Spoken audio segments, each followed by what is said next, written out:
Food is not a deciding factor. You can eat garbage and still be a Buddha.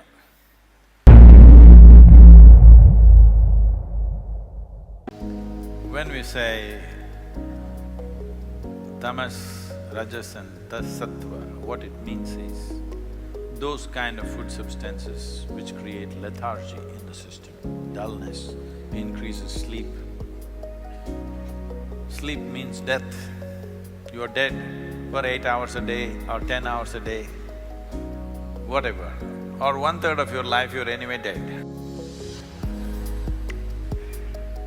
Rajas means you are active in the world. Activity without the necessary awareness, after some time you will get frustrated with activity because suddenly one day when you stop and look, you don't know why you're doing what you're doing. Tamas means you're conscious, it brings consciousness. It's not just in food, this is in us. We are also recognizing foods which support this, that's all. It is not that food will cause these qualities in you. You have these qualities, some foods support that, some foods don't support that, that's about it. Food is not a deciding factor. You can eat garbage and still be a Buddha. But why eat something which doesn't support you and go against it? See, it is like you bought a diesel car and you put kerosene in it. You buy a petrol car and you put diesel in it. It will still go, but it will not function at its optimum. So we should see what kind of food are we designed for. If you look at this fundamentally, there are various aspects which will tell you certain stories about you should eat. Now, it is not only about human beings, it is about the individual human being. Right now, what is the nature of your quality, accordingly you should eat.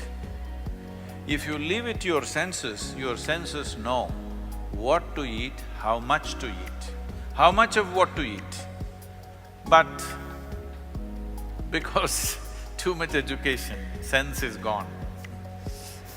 Everything is by information. What to eat, they will Google and see. If you…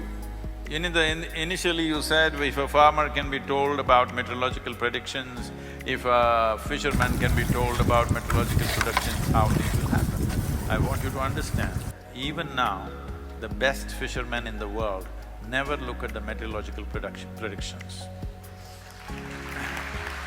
They put their nose up in the air and he says, in 2 hours there'll be a storm, we need to go back. Okay, he never looks at the thing. When tsunami happened in southern India, what I noticed was there were lots of dead bodies, human dead bodies. Cattle which were tied down, they had died. None of the loose cattle had died. Even the donkeys did not die. Even the fish, not a single dead fish on the beach. All of them knew it's coming. Only human beings did not know it's coming. Not only that, in Andamans, we have a Air Force station, they have the best meteorological stuff. They did not know it's coming and the entire Air Force base got really washed up. Why I'm telling this to you is because when we say we are the most evolved life on this planet, what it means is we have the most complex and sophisticated neurological system. If we have the most complex and sophisticated neurological system, we must be able to sense more things than anybody can sense, isn't it? If you just want to be all beefy brawn, then you can eat lot of meat and just grow muscles and fight with each other. But if you're looking at how to become sensitive to life, how to become perceptive, how to be able to perceive things beyond what is considered normal perception, then what you put into the system becomes very important. So what is it that passes through the system with least amount of resistance, with least amount of struggle in the body? So to put this into perspective, let me put it this way. See, if you eat raw meat, for example, in the human system, Compared to carnivorous animals, in all the carnivorous animals, the length of the alimentary canal is only 3 times the length of its body approximately. In all the herbivores, the length of the alimentary canal is 5 to 6 times the length of the body. So in a human being, it could be anywhere between 24 to 28 or 30 feet, which is nearly 5 to 6 times the length of our body. In this kind of alimentary canal, if you put meat, it will travel through this very slowly. Approximately, raw meat would take 70 to 72 hours to pass through the system. If you put cooked meat, it will take 50 to 52 hours to pass through the system. If you put cooked vegetable meals, it will take anywhere between 24 to 30 hours to pass through the system. If you put raw vegetables into the system, it will take 12 to 15 hours to pass through the system. If you put fruit into the system, it will take 1.5 to 3 hours to pass through the system.